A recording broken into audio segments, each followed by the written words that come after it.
There are definitely some really strong moments in The Wallpaper, but in general, it's a very slow episode.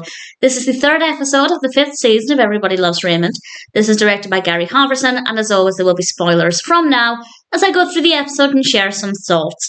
And there are only 2 scenes, which in itself is not a big deal. It's not a red flag for it being a bad episode, but I feel like both scenes started to get a little bit repetitive and a little bit dull as they went on. It starts off with Debra and Ray reminiscing about Italy, and they're about to go upstairs, and just as they walk up the stairs, I feel like nobody could have predicted what happens next.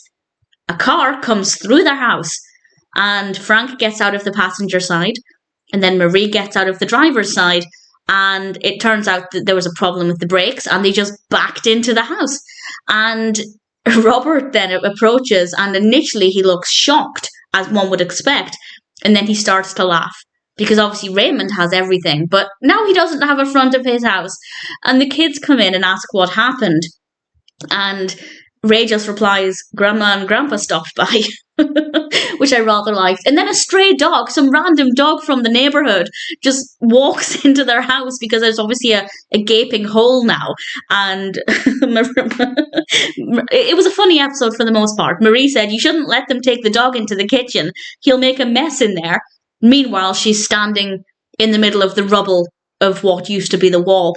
And I think after that point, once they started to talk about insurance, it got a little slow. It got a little bit repetitive with the conversation, and I didn't really care for it. But then Frank finally agrees, reluctantly, he'll pay the deductible for the insurance, and he gets in the car and he drives out of the house, and we actually get to see a tiny bit of the front of the property, which we never ever see. So I thought that was kind of cool. And that scene lasted 9 minutes, and I checked the time once the scene was over, as I was thinking this is a very long scene. And then the second scene is even longer. And again, the length itself is not an indicator that it's going to be quite poor.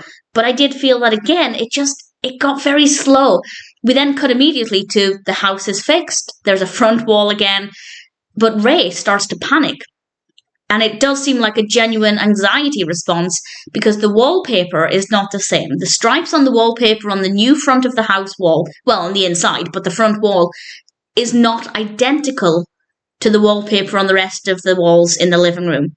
And we can't see this. We don't get a proper close-up, but you can see that the stripes look thinner, or the gap between the stripes is thinner on the original wallpaper compared with the new wallpaper. And of course, the solution would be to just paper the house. But Debra said the wallpaper person said it would cost a lot of money to give them the exact same wallpaper, to create it to match the existing wallpaper. Okay, why don't you just repaper the whole living room then? It seems like that would be more cost effective and the wallpaper would match. But apparently nobody had that thought, which is a little bit strange. And then Marie and Frank come over. They do seem a little sheepish. They do seem quite sorry, at least Marie did.